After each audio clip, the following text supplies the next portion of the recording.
Welcome to another edition of Just the Average Homeowner. I'm Mark. I am the Average Homeowner. And today, this beautiful Memorial Day weekend, we're going to talk about irrigation.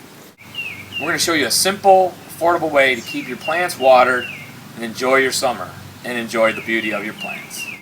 Now there's a couple ways you can water your plants. The big trees and that, I like to water with a soaker hose. What I do is get a soaker hose and wrap it around the trees, the big trees.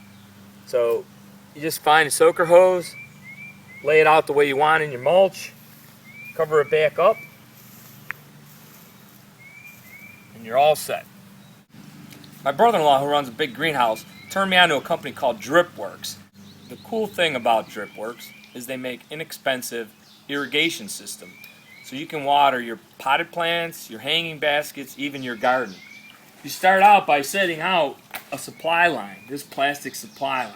You just feed it across all the areas that you want to cover, and you feed it back to your hose faucet. It'll get hooked up eventually to this system and to your hose faucet. Then from off this supply line, anywhere you want to feed different things, you get 1/4 inch supply, and they make a variety of things. This is a sprinkler system. They also make little plugs you can hang down and feed into your baskets. A lot of different ways to water. We'll show you how I got it hooked to the faucets. I'll show you how you can quickly connect and feed one of your plants. This faucet here feeds the back half of my property. I put a manifold on here. It goes from 1 to 4. This manifold here, actually I just got, I believe at Lowe's, one of the big box stores. I believe it was Lowe's. It's set for a timer. You could put multiple, 4 different watering sources from here. This is the DripWorks tube I was talking about. I'll connect that to one of the switches. This tube right here is a hose that connects to the soaker hose that I showed you at the beginning. So we'll hook all this up and we're ready to go. Before I put these rocks in by the edge of my pool, I ran the supply line all the way around the whole perimeter so that at any point I wanted to add plants, I could. We're going to put a feed off this. You'll see how easy it is. This little tool goes around the tube. You pop it down.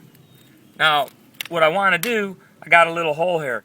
I'm adding this little gizmo. This cuts the water down so we get a drip, because I don't want a big rushing amount of water. Put our supply tube onto this, just like so. We're going to feed this up into the plant. This, I don't know if it appears on the camera, has little holes in it.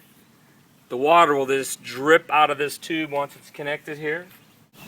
We'll just feed it into our planter. Little stake holds it in place. Tuck our tube up. Put our rocks back in. And there you have it. That's how quick and easy it is. In this section of landscaping, I have a drip. This will just drip out of the end. Again, it's hooked to that same system I showed you earlier. We just put this down into this plant.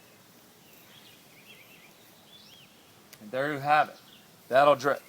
Now, down here, you'll notice it looks like a little sprinkler head, and that's exactly what it is. This thing will spray out and keep this area wet. And again, it's as easy as punching a hole, plugging it in, and sticking it in the ground. Now it's been a pretty hot spring already. The garden's growing good, but the reason the garden's growing good is it's getting watered. I don't know if you can see that well on the camera. I'm certainly getting wet. Just got a couple of these small sprinkler heads in, but it's making this garden grow. That's it for this episode. Be sure to follow me on AVG Homeowner at Twitter. You can email me at avghomeowner@gmail.com. So until the next time, I'm Mark, and I'm just the average homeowner.